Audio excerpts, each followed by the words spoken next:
Well, first of all, I'm very surprised to hear that. I would have assumed many presidents came, but I think just the spirit of the country's taken on a whole new life. I thought it would be a good thing for the country to have the president be at the game. I mean, it's an iconic day. It's an iconic day. It's going to be a great game, two great teams, and let's see what happens. You know, it seems the first days of this administration are like a no-huddle offense. You know, plays going down the field, one after another. There's a long list of things you've already got done in 3 weeks. Big border policy changes, ICE crackdowns on criminals, taking biological men out of women and girls sports, big energy policy changes. So what's different with you and your administration? The difference between the 45th president and the 47th president? Well, with the 45th, I had tremendous opposition, but I didn't know people, and I didn't have the kind of support that I needed. I put people in office, some really great ones, but I had some that I wouldn't have put. I would have, known better if it were a couple of years later, or if I had a little more experience in D.C. I was a New York person, not a D.C. person. And I had a lot of opposition. I just noticed, I looked on the stage for the recent inauguration, and I'm looking, it's like a who's who of Washington. Well, if you look on the stage for the first one, it was just the opposite. So some of your plays have raised some questions and had some pushbacks. 19 states' attorneys general filed a lawsuit, and early Saturday, a judge agreed with them to restrict Elon Musk and his government efficiency team, DOGE, from accessing Treasury Department payment and data systems. They said there was a risk of irreparable harm.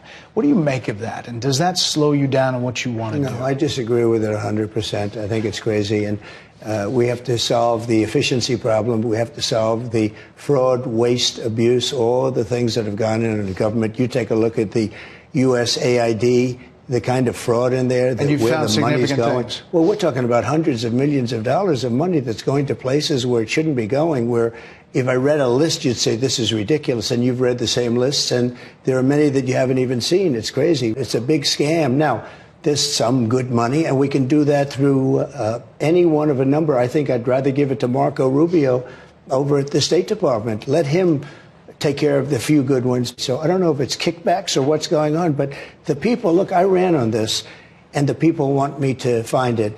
And I've had a great help with Elon Musk, who's been terrific. Bottom line, you say you trust him. Trust Elon? Oh, he's not gaining anything. In fact, I wonder how he can devote the time to it. He's so into it.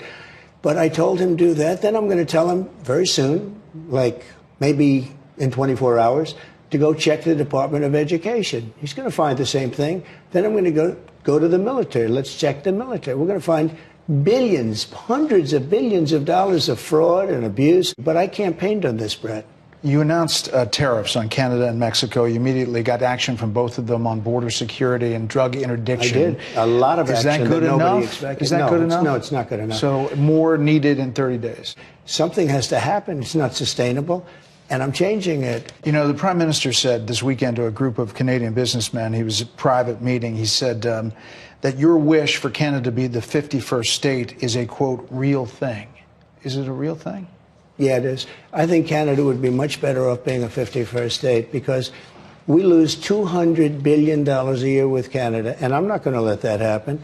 It's too much. Why are we paying $200 billion a year, essentially in subsidy to Canada? Now, if they're a 51st state, I don't mind doing it. You said the tariff is a beautiful word. There are some signs in the markets, consumer confidence, that they're a little jittery.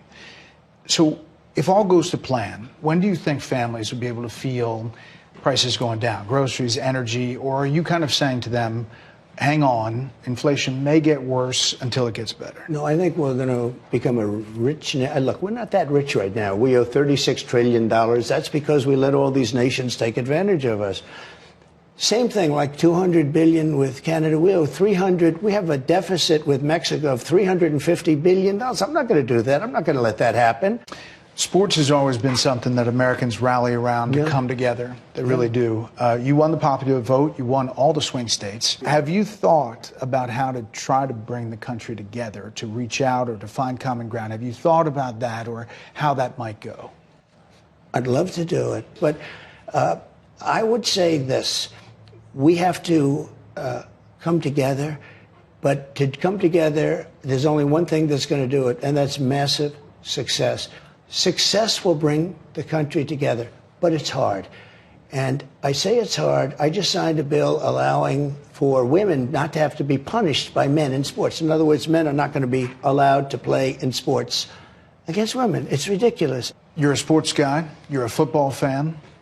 Size up these two teams. I'm a big fan of both teams. They're sort of different.